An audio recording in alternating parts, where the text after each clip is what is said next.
Hello again, Gills fans. Welcome back to another episode of Gills in the Blood Chats 2.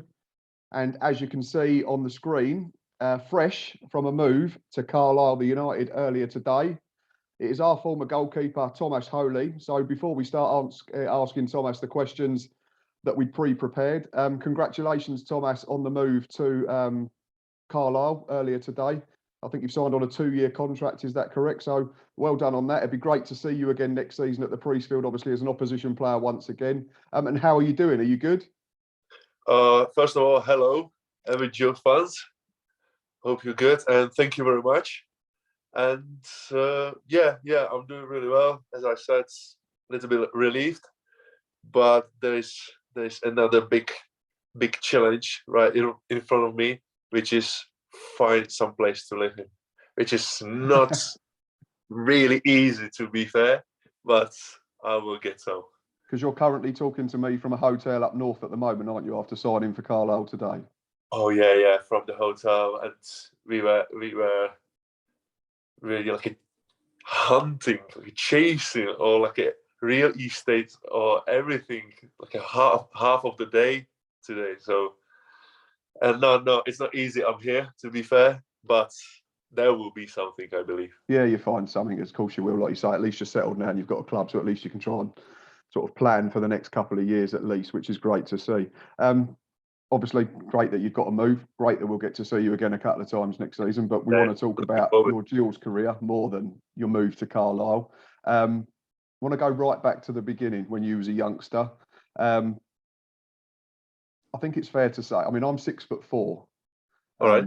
There's not many people that make me look short. And I remember having a photo taken with you at the Player of the Year do at the end of 2018-19 season, and I looked like a dwarf. I think there was I think there was you and me either side, and then there was Barry Fuller in the middle on a chair, and he was still shorter than both of us. But I've got off on a tap. What I want to say is, obviously, I'm assuming you was big as a kid as well. So was goalkeeper always going to be the position that you played because of your height? First of all, if I didn't apologize to you, I do now for making it look small. Oh no, it's fine. And actually, no, probably as every current goalkeeper, maybe I started as an outfield player, because when you are a kid, there's not such a thing like you are outfield player, you're goalkeeper. Coaches, they try everywhere, or some kids, they say, yeah, I would like try this, I would like try this. So I think we were all same. Then I was like 10, 11, and we didn't have a goalkeeper for a training session, and because my 2 years older uncle, he's been goalkeeper whole life. It's in his case, he's been goalkeeper since he started playing football, and he was like a role model. I always looked up to him, and I always wanted to be like him. So I said, yeah, I'd like to try it in goal. So it took some time, me being a goalkeeper, and then I said, I'm bored of it. I don't want to be goalkeeper again anymore. So I took gloves off, became an outfield player again, and then when I was 12, 13 or 14 or 13, training sessions were like a bigger and tougher, and boys like were running all over my town back in Czech Republic, and I was always like a miles behind them. I just couldn't keep up. So I figured out like running is not my thing at all. So you thought I'd go back in goal. So I said, nah. So I went back to the goal, and yeah, I'm goalkeeper since my 13, 14, something like that. So who were your heroes growing up in the Czech Republic? Can you tell? Because obviously they're not going to be players that necessarily Gillingham and England fans are familiar with. But who was your heroes growing up in the Czech Republic, or Czechoslovakia as it was then? No, as I said earlier, I never looked up to any like a famous goalkeeper. Okay. It was always my uncle.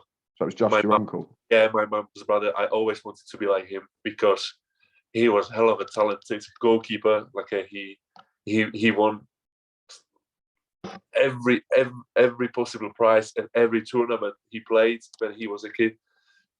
So I always wanted to be like him. He was my hero. Right, I think that's brilliant as well, because often you ask players, and they've got, they say famous goalkeepers that they watch growing up. So to say someone that's solely a family member, I think is really refreshing, which is great. You started off at Sparta Prague, household name in European football throughout the years. Whether you're from the Czech Republic or from England or anywhere, it's a famous name in football. You went out on loan a few times, didn't you? But how was that education at Sparta, was in terms of you being able to learn the game as a youngster? I can imagine that was brilliant, wasn't it? Yeah. I went to Sparta when I was 18, and I played for like a B team. It was second league in Czech Republic, and boys in this changing room were like a really talented. Loads of us were like in international teams, and some of them were like traveling from first team back to the second team. So it was like a very good in like a footballing stuff, because it was all about football. Very good academy in Sparta Prague. Shame it's not working out for first team for such a long time. Well, nothing I can do with. And I was really like honored to be part of such a big team in Czech Republic, and pretty big team like in Europe, European football as well. But my biggest like a regret or mistake, or no mistake, because it was what it was my head. Okay. So when I was 19, 20, I got like a promoted from second team for B to first team. So I became as a number 3 when I was 19, 20. And back at the time, I thought I'm like a president of the world or something like that.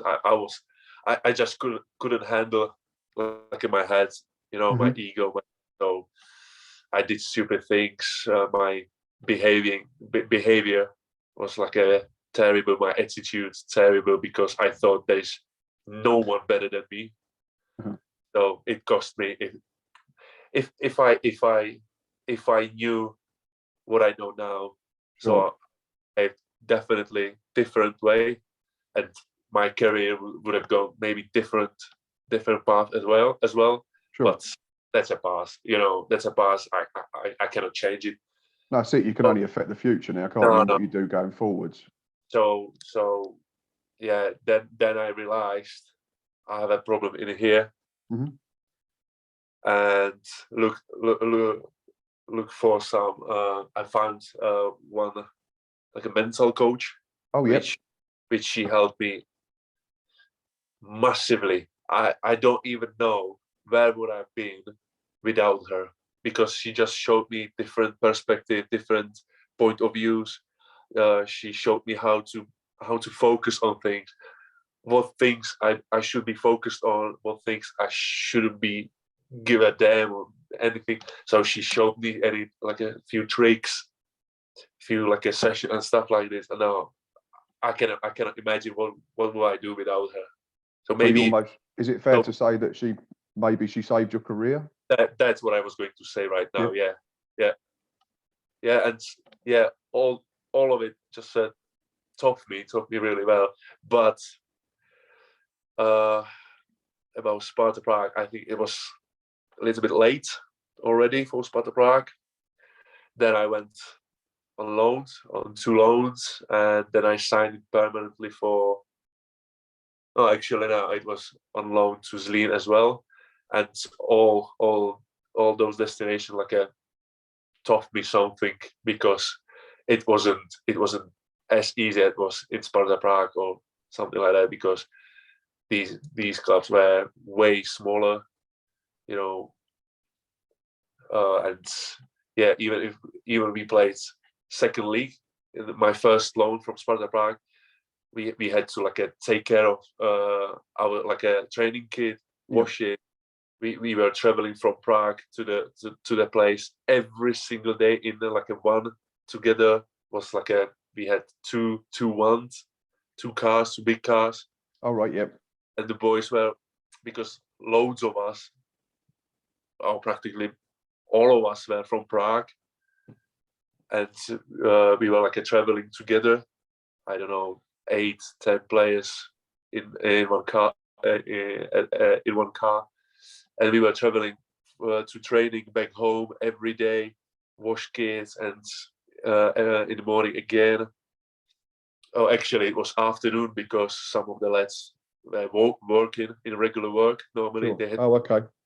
So yeah, it wasn't as easy as it was in Sparta Prague or in England, where like a kitman takes care of everything, and you know, the service is absolutely the service is somewhere else. But it wasn't back at the place I used to play for. So yeah, it was a great lesson to learn. To be fair, be more like a humble, you know, be more grateful for things I have now. So from one point of view, a little bit I regret I didn't realize this earlier, but from second point of view, I'm glad for this experience, to be fair. Sure, because like you say, it helps you grow as a player and a person, and then like you just said, you appreciate everything a bit more. Yes, 100%. So after I'm moving through this, and forgive me if the pronunciation is not quite correct. No worries. This is according to Wikipedia, so I'm relying on the internet. You had chances to move to Tbilisi in Georgia, I think it was, because you'd had, I think you just mentioned you had 3 loan spells. Was it Vlasim? Yes. Victoria Zishkov, yes. And Fastad Zlin. Oh, you honestly, you said it really well, to be fair. But you turned it. Is it correct that you turned down the move to Georgia because you wanted to pursue a move to try and get a career in England? Is that correct? Yeah. I think it came when I was in Zlin. There was actually it was the biggest club. It was Dinamo Tbilisi in Georgia. Okay. And they like promised me own car, apartment, really good money. They had, or 10 years ago, they had not 5-6 years ago, they had brand new training ground, everything, but it was just it. You know, rest of the league, rest of the country wasn't that nice, and I don't think the life in Georgia would be any easy to me. You know. Okay. So yeah, that offer was pretty promising, pretty nice, but it was just about that place. I'm not sure about the quality of the league, life in this country, so there wasn't too much to think about, to be fair. So and then actually my friend / agent David came from nowhere, just gave me a call, asked me what do I want to do, because I stuck a little bit in Zlin after 1.5 years, and actually I didn't know what to do next, and he just came from nowhere, just gave me a quick call. That yeah, all right, I will come to you, have a coffee, and we will figure something out. So yeah, we met, and we were talking 3 hours. We were sitting. We had 3 hours long coffee, as a pretty long coffee, yeah. And actually, he was talking 2 hours 50. He told me his all like a story since he was released from his home club when he was 18. So he told me his story, how he got into England, how he got into Leicester. Then he was painting like apartments during his time in England. and then somehow he sent his CV to 3 agencies, I think, and World in Motion came back to him. So then he became as a players agent, and then last 10 minutes he just asked me, what do you want to do, or what do you want? And I told him, I'd like to go to England, if is that possible, if it's something you offering me, I would like to go. Yeah, all right, it's doable. It was December, I think, or November, and maybe first week of January I came to Gillingham, and there was who was the manager? Was it Justin Edinburgh? Just Edinburgh, yeah, it was him. But I finished my trial, but unfortunately he got released by Gillingham. Yeah. So then they asked me to come over again because Eddie Paddock took it over. That's correct. And he wanted to see me again. So I came over to Gillingham again as a trial. And after that, it took a few days, and middle of January, I signed in 2.5 for Gillingham. So was there, because you've answered my question in how did the move come about, so that's brilliant, but was there a period in between you having the trial when Justin was in charge and then him being sacked? Did you ever at any point think, oh, this might not happen now, I might end up not getting the move because Justin's gone? Because what I read online was that Justin was interested in signing you. Yeah. And then obviously he got sacked. So did you worry though that Adi Pennock wasn't going to sign you because it wasn't him bringing you in for the trial? Yeah, of course I was. But I knew Gillingham needed a goalkeeper, to be fair. And I think maybe the owner, Paul Scully, maybe was, but I'm not sure. No, I'm just guessing. No. Yeah, I was worried, but I don't know. I still believe it could happen. It still could happen. Okay. So I'm glad they came back to me if I can fly over again, and because there's a new managers and that. So yeah, I'm glad we made it happen. Yeah, because that's it. Like you say, you came in middle of January, so we was in the middle of the season already, which is always tough for any player to join halfway through a season. I think we had Stuart Nelson was on the books. I think Tom Hadler was there. Yes. I think Steve Arnold, did he arrive in the summer afterwards? He came later on in the year, didn't he? So there was the 3 of you competing when you arrived. Yes. And then you took Stuart Nelson's place. And obviously Stuart Nelson is a legend with Gills fans. He won the league in 2013. So, but then you got dropped, rested, rotated, whatever you want to call it, for the final game at Northampton. Yeah. Yes. First of all, how good was it for you to come into a new team and get in the side straight away? And then also, how did you feel that final day when you was almost, I don't know, I suppose, not trusted? Is that the correct term, in the final day? Or did Adi explain it to you why you was not going to be included for the final game of the season? We spoke with Eddie about it, so I knew it a few days before the game. Okay. And I understood, to be fair, because we needed a result, to be fair, to stay up. And he explained to me that it was just very first half of year in England for me. And he said my time will come, but now he needed experience for that game.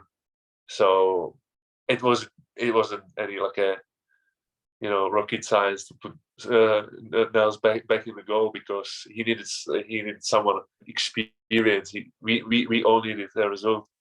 So it was very reasonable to me. So okay, that's fine. It was fair. It was fair enough. Yeah, and if I may, I like to think about this game as well, because we didn't score a penalty. No, we missed in the first 10 minutes. I think it was Josh Wright missed a penalty, didn't he? Yeah. Right. Yeah, right. He missed the penalty, and I think the goalkeeper saved it. And that goalkeeper was Carlisle, and we both met in Ipswich a bit later. Oh yes, it was. Yeah, it Yeah. was. Yeah, you then joined a couple of years later. Yeah, you're correct. It's weird how these things happen, isn't it? Yeah. Told me that, and I was, oh, you're right. Oh my god, yeah, that was funny. So I told him, yeah, we got relegated because of you nearly. Oh my god. Yeah, we nearly did, didn't we? Because I remember the end of the game, we'd finished, hadn't we? Are we waiting on the phone with another result? We was waiting on Fleetwood versus Port Vale. Yeah. Yeah. Oh yeah. See. Yeah, that wasn't fun. That word is small. Right. The next season, 2017-18, is when you started to establish yourself as the number one. You started the first game of the season, I think it was Doncaster away. We drew 0-0. But I think it's fair, certainly from my point of view as a fan, and I don't like to talk for other Gills fans, but I think the game where you really started to become a fan favourite for Gills fans was Charlton at home. I remember this game. I don't remember the first. Honestly, my memory is really bad. But you must remember Charlton at home. I remember the good stuff. Yeah. I think you made probably 6 or 7 really, really good saves. You had a flare chucked at you down at where the Charlton fans were. I think there's a picture, isn't there, on social media of you picking it up, and we can just see you sort of appearing through the fog like Batman. Yeah. And we won 1-0, I think, which I think Tomas scored the winner. Yes. What was your memories of that day? Obviously, was that the first time you really thought, "Cool, yeah"? Was that the best atmosphere you'd experienced at Gillingham up until that point? Oh, actually, yeah, it was because a lot of Charlton fans filled the stand behind the goal as well. Yeah. There was a nearly full house, I guess. Yeah. Stadium full of people. Yeah, and yeah, that game just suited me somehow. Just I was lucky enough, to be fair. The ball hits me. Position. Yeah, I think. Yeah, I like to remember this game. It was probably, as you said, one of the best in my career so far. So yeah, I like to remember this game. Yeah, we enjoyed that one as well, because unfortunately, I think that was the only game we won in the first 10. Then in the September, Adi was sacked. I don't even remember. I'll tell you, Tomas, we only won 5 of the first 10. Say so. and then Adi got sacked in the September. I think we'd lost at Rochdale 3-0, and he was told to leave after that. He got replaced by Steve Lovell, who came in. I think initially as like I think we might have had Peter Taylor for 1 or 2 games as well. Yes. Right. And then Steve Lovell got the job full time. What was the if you had to like compare the two? I'm not saying who was better, but what was the biggest differences between Adi's style of management and Steve Lovell, or did they just almost leave it to Glenn Johnson to coach you goalkeepers, and they just dealt with the outfield side of things? Oh, it's a pretty tough question, to be fair, because I spent most of the time with the goalkeeper coach, with Glenn. So that's fine. You've not got to answer the bit about Steve and Adi if you spent most of your time. So tell us about Glenn Johnson then, and how good he was as a coach. Yeah, I think when Eddie Paddock was a manager, I think Steve Lovell was his assistant, wasn't he? I think he was on the I'm definitely on the coaching staff. I'm sure. Yeah, he was his assistant as well. So then he took in charge. No, you know what? I can tell like a different, because I had great relationship with both of them. Sure. Even Steve Lovell, when he was a caretaker, is it correct? Yep. When Steve Evans was released by Gillingham, and he gave me a call as well, but it was maybe second day when I signed it for Port Vale. Exclusive here, Gills fans. Tomas nearly returned. And yeah, I had a great relationship with both of them. No issue with any of them. And yeah, but it's fair to say Eddie was a little bit like tougher to me. He put me into like a bigger pressure with language. Yeah, because there was, I think it was pre-season before when we finished my first half of the season. I came straight into pre-season. He just forced me to do interview after, I think it was friendly game in Dover. I think so. I remember. Yeah, I was at that game. I remember that game. Yeah. So he pushed me to do interview, and he always when we had some pre-match or something like that, he always forced me to sit with the boys. There's no place. They will make a space to you. Talk to them, and I said, "Oh my God, just leave me alone." No, because your English is very good now, but obviously I can assume it must have taken the time to get used to it and to adjust to life in England. Yeah, and I didn't feel confident at all to talk in English at all. So yeah, but it was all in fun with smiles on our faces. No hard feelings. Yeah, but obviously as a goalkeeper, I spent the most of time with goalkeeper coaches, and first of them was Ian Pledger. Yep. Which we are in touch to these days. So yeah, Pledge is Pledge, great guy. and also with Glenn, we are in touch even maybe more. I've noticed he still tags you on quite a lot, Glenn, on Instagram. Yeah. He still talks about, and he puts pictures up of you and Nels and Tom Hadler and Steve as well when you was all together. So I think it's quite clear from a fan perspective, and it's great to see, because obviously this isn't something that we'd see as fans if you go back 20 years, because we didn't have Instagram or Twitter. Right. So you'd only see what you guys were up to if you was able to go to the training ground or what was happening on a game day. So I think it's great to see. So yeah, I think my own opinion is Glenn was very good for you and all the other goalkeepers at the time. We all were very enjoying his sessions because of course obviously we were training, we were learning, but also Glenn was learning from us, from his sessions, because he became as a goalkeeper coach very young. So he was just learning. We all are learning obviously, but he became as a very young goalkeeper coach. So it was we were learning from each other, and we were talking all the time. Yeah, we became as a friends, all of us, me, Tom Hadler, Glenn, and also Nels, but I think he didn't. No, I'm not sure if Nels was there from the start of this season. I'm not sure. No. Nels was there the start of your first full season. He left in the January 2018. Oh yeah, so he's. So you'd have spent about a year with Nels, I think. Yeah, but I think I'm not sure if Nels was there with us and Glenn, with me and Tom and Glenn. I'm not sure he was there. Oh, okay. I'm not sure.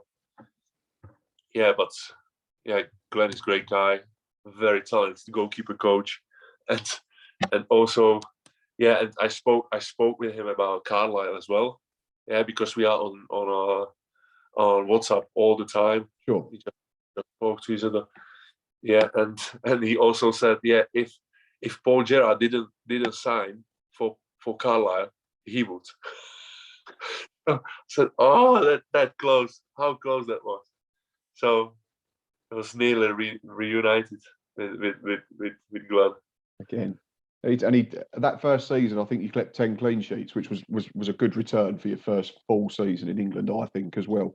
How proud were you of that first season in England as a professional footballer? Yeah, I think it was good from my point of view. personally, it wasn't always easy, because it's fair to say we weren't the best side in the league. Yeah, it's fair to say, but I enjoy it a lot.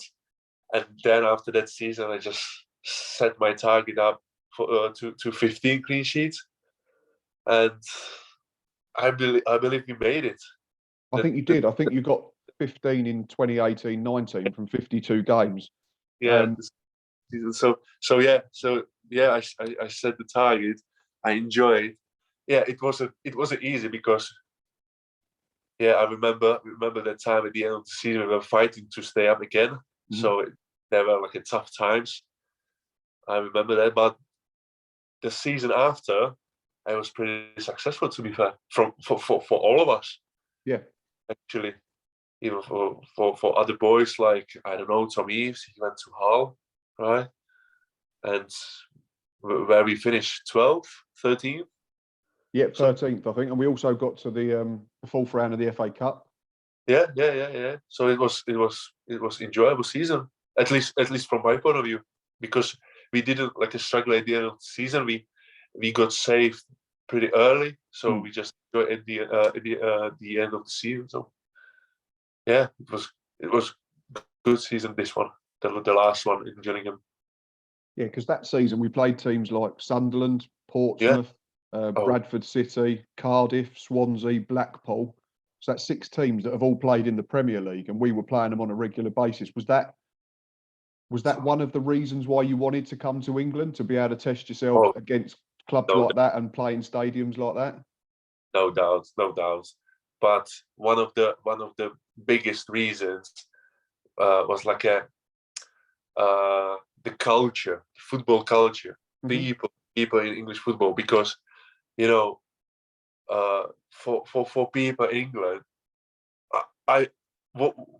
from what I see is it's like a social event. I can imagine people have on the phone in their calendar, they have Saturday 3 p.m. football. That is how I feel, and it's absolutely incredible. There's nothing else that, maybe I'm overdoing it, but it feels like a main thing in culture in England, which I love. And that's why I think it is. I think you're right. I don't think you're over egging that at all. I think it is for a lot of people. I mean, I know people, I don't go to every game, but plenty of Gills fans go to literally every single game, whether that's home or away or FA Cup or the league trophy, that people don't really go and watch that much. I think it is. It's part of people's life, and and that's why we all love it.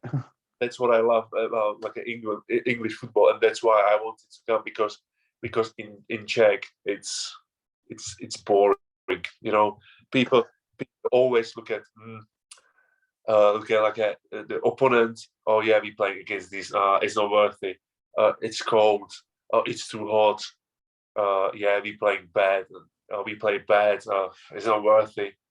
I always say a different between Czech and England is, in England we have pure funds, football funds.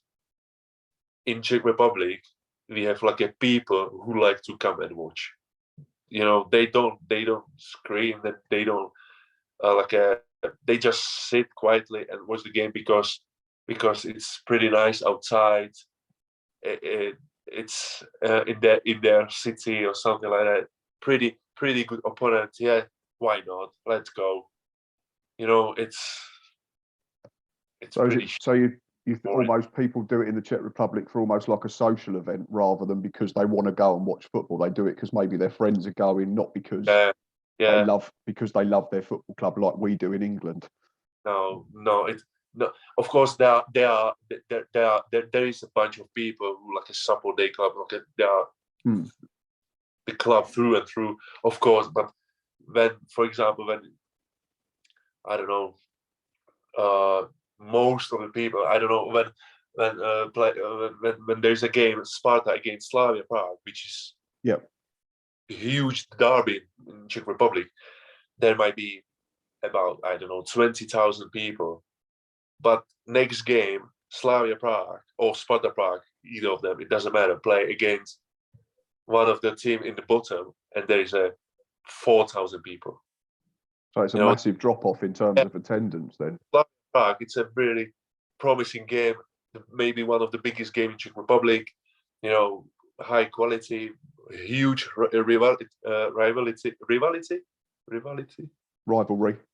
rivalry, yeah. So people are excited about it, but when they play against someone in the bottom or something, no, they are not interested in this game.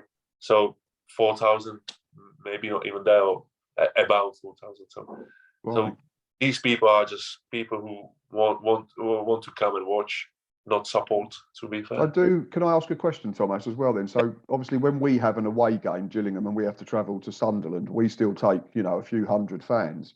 Is away support in the Czech Republic not like that? You don't get so many people go to away games to support their club? I have to say, this is absolutely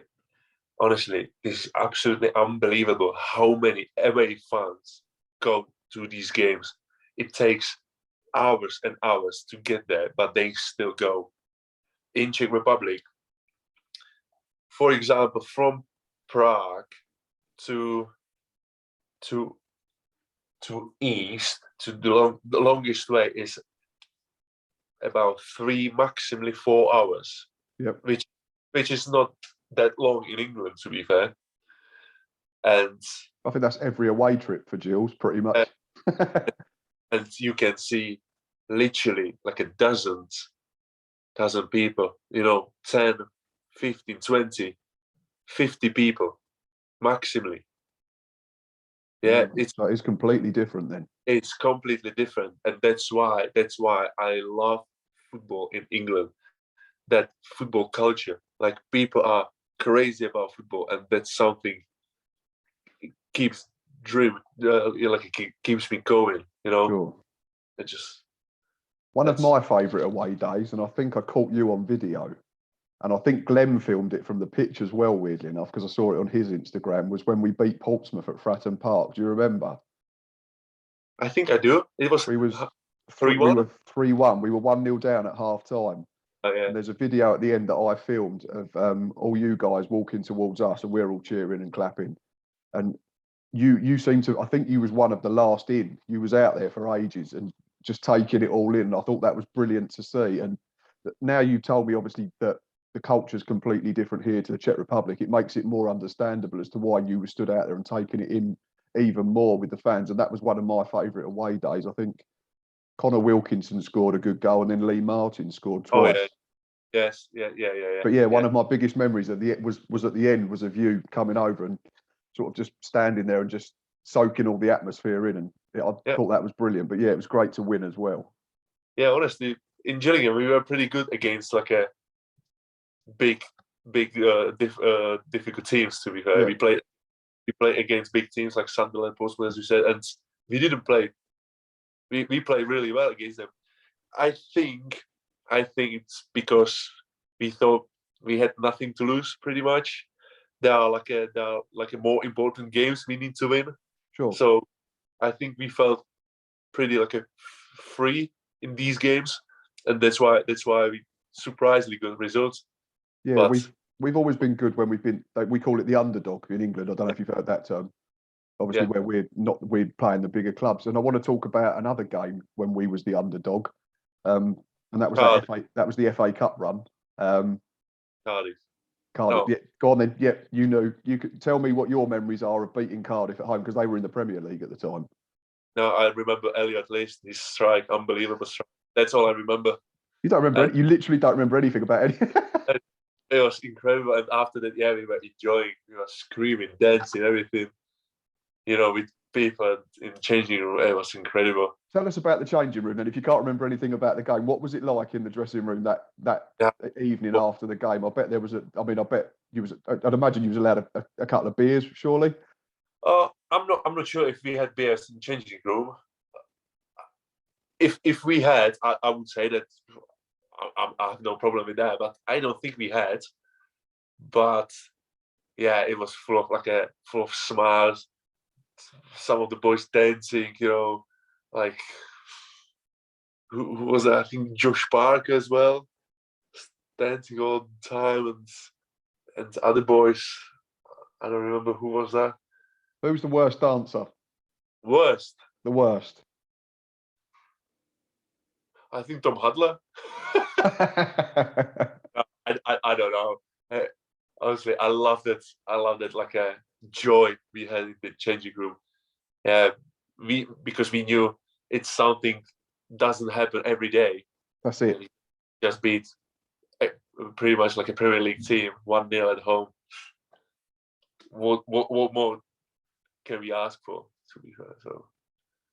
And you kept a clean sheet as well.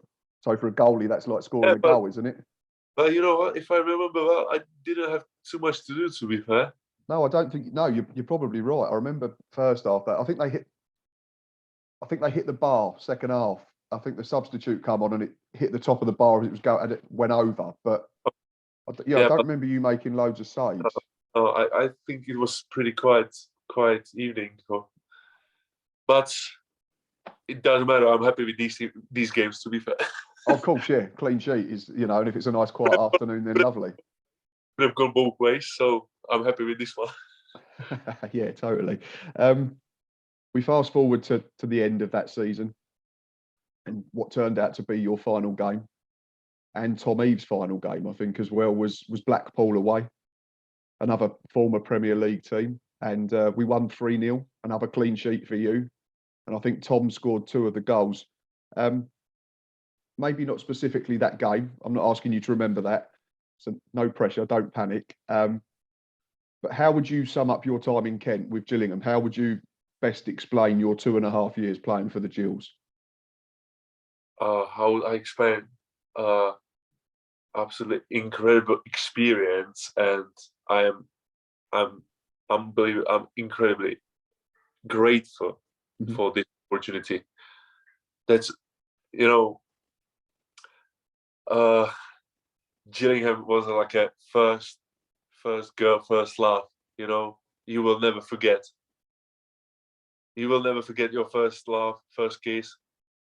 Same as me. I will never forget my first team in England, which was Gillingham. Sure. So, yeah, but then I just wanted to move on.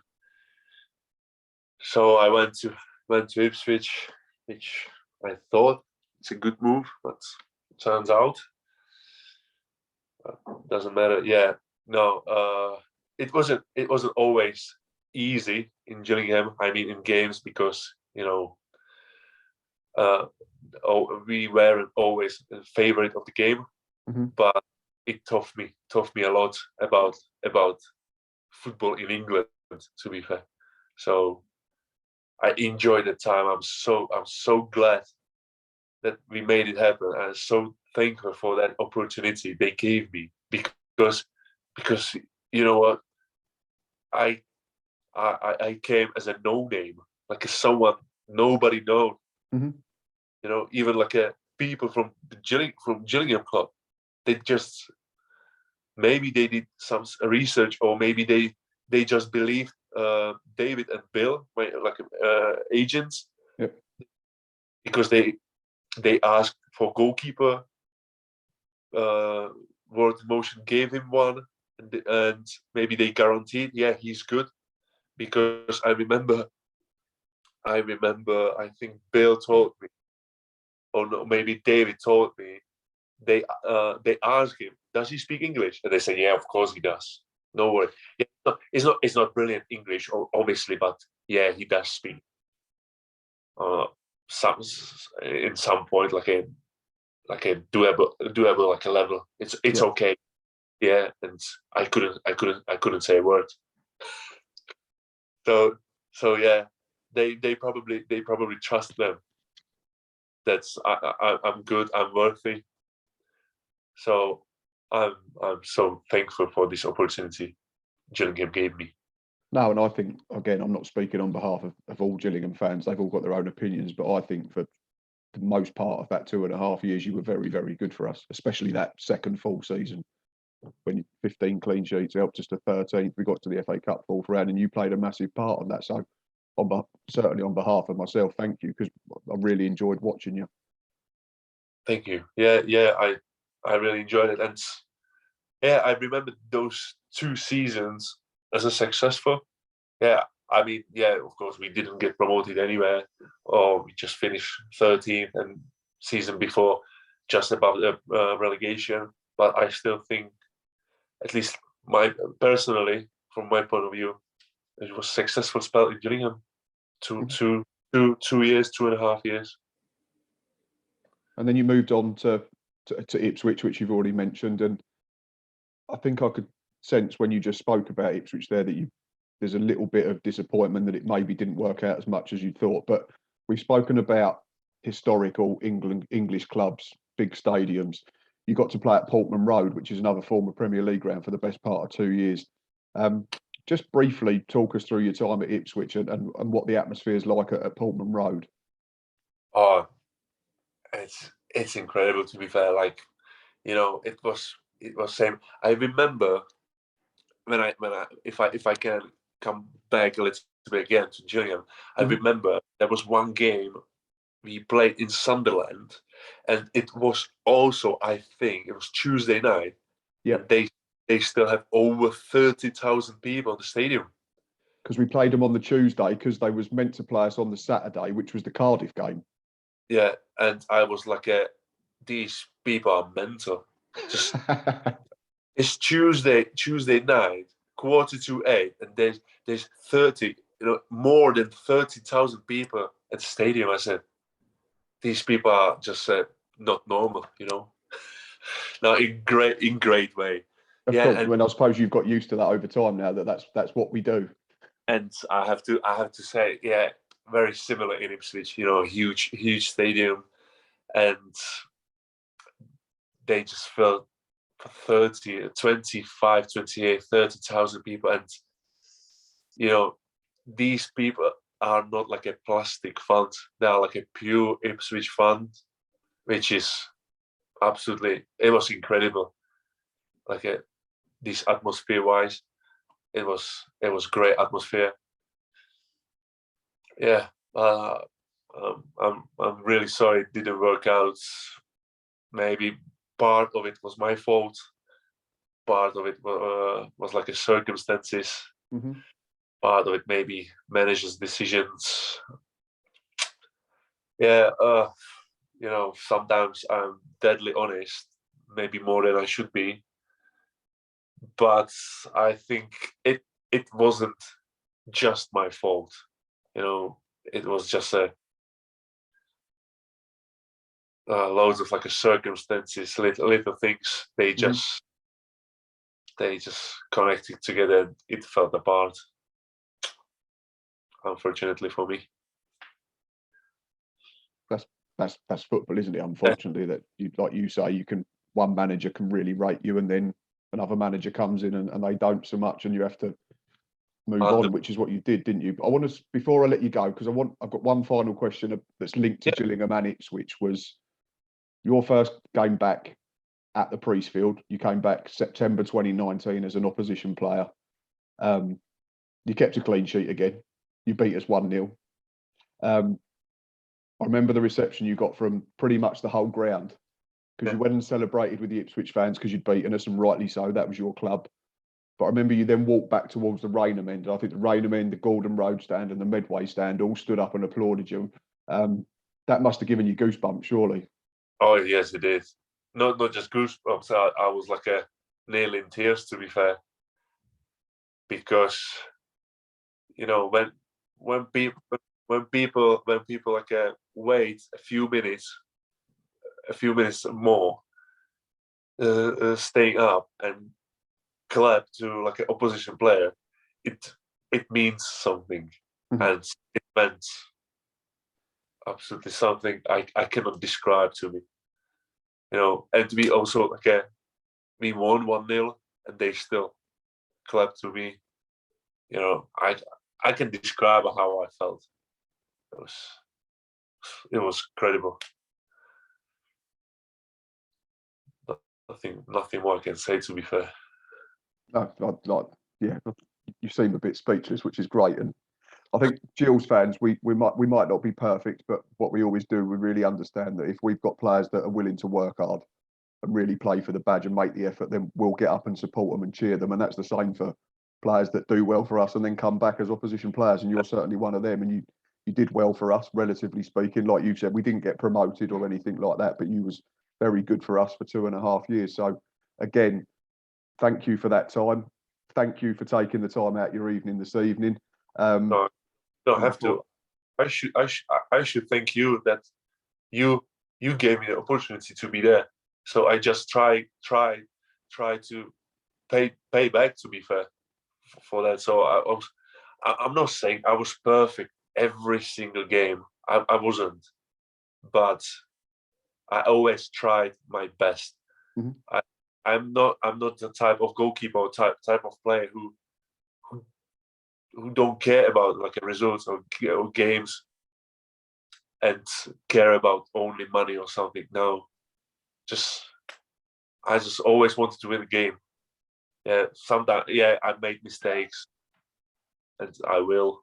Who doesn't? But I always try to leave everything on the pitch. So it's because the opportunity Gillingham gave me. I just wanted to pay back somehow. I think you did, certainly from my point of view anyway. So Gills fans, Tomas has been absolutely brilliant. Tomas, thank you for taking the time out of your evening. Like I say, all the best, mate, with the move at Carlisle. I hope you have a very good season, aside from 2 games.